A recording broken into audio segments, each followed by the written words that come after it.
আসসালামু আলাইকুম ওরহমতুল্লাহ। সাইফুল কবিরাজ চ্যানেলের পক্ষ থেকে স্বাগতম। আশা রাখি সবাই ভালো আছেন। আমি আপনাদের সামনে আমার একটা গুরুবিদ্যা, আমার নিজের হাতের একটা লেখা কিতাব রয়েছে, ওই কিতাব থেকে আজকে একটা নকশা দেব। এই নকশাটা স্বামী স্ত্রীর মধ্যে করলে খুব সহজে কাজ করতে পারেন। যারা কবিরাজ ভাইয়েরা আছেন, কাজ করলে দেখবেন খুব সহজে বশীভূত হবে। আর যদি মনে হয় আমার দেওয়া আজকের নকশা যদি কাজ করে, আমার জন্য শুধু দোয়া করবেন। নকশাটি আমি নিয়ম সহ তুলে ধরছি, তাও এর বাহিরে যা যা গুপ্ত বেদ, গুপ্ত নিয়ম সব কিছু তুলে ধরব। এখানে শর্টকাটে বলা আছে, আমি আপনাদেরকে একদম সহজে কন্টিনিউ প্র্যাকটিক্যালিভাবে আমি আপনাদেরকে বোঝানোর চেষ্টা করব। ইনশাল্লাহ আপনি অত্যন্ত সহজভাবে বুঝতে পারবেন, খুব সুন্দর করে বোঝাবো। যারা অনেক সমস্যায় আছে, ধরেন আপনার যে স্ত্রী আপনাকে ভালোবাসে না, অথবা আপনার স্বামী আপনাকে ভালোবাসে না, তাকে মহাব্বতে পাগল করার জন্য, বশীভূত করার জন্য এই তদবিরটা অনেক কার্যকারী। এই তদবিরটা অনেক পাওয়ারফুল।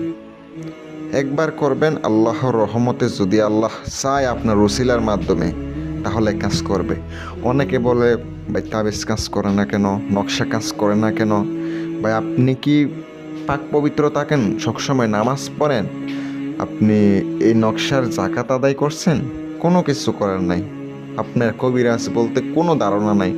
নকশা লিখা দিয়েছেন, কলম দিয়া হয়ে গেছে, হবে না।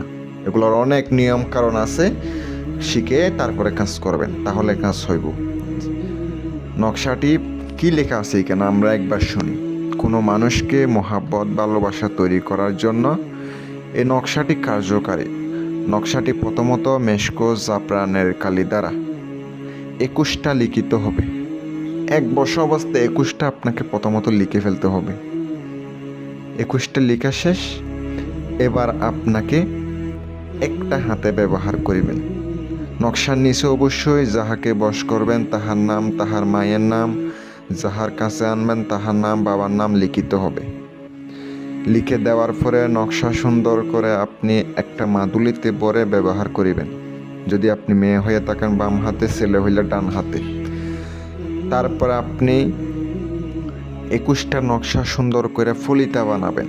বাজারে যাবেন, আপনি সরিষার তেল আনবেন। তেলিও জ্বালাইতে পারেন, তেল ছাড়াইও জ্বালাইতে পারেন, কোনো সমস্যা না। অথবা সুগন্ধি তেল আনতে পারেন, চামেলির তেল আনতে পারেন। বানিয়াতির দোকানে চামেলির তেল পাবেন। ওই চামেলির তেল দ্বারা আপনাকে নকশাটি প্রত্যেক দিন যাহাকে বশ করবেন, কাঙ্ক্ষিত ব্যক্তির বাড়ির দিকে মুখ করে আপনাকে আগুনে জ্বালাইতে হবে।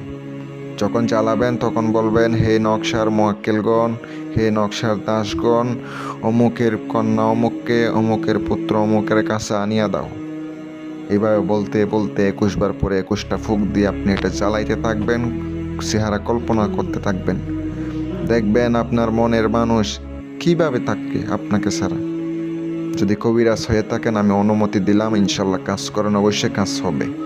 যারা দূর থেকে সমস্যার সমাধান করতে চান, যোগাযোগ করবেন।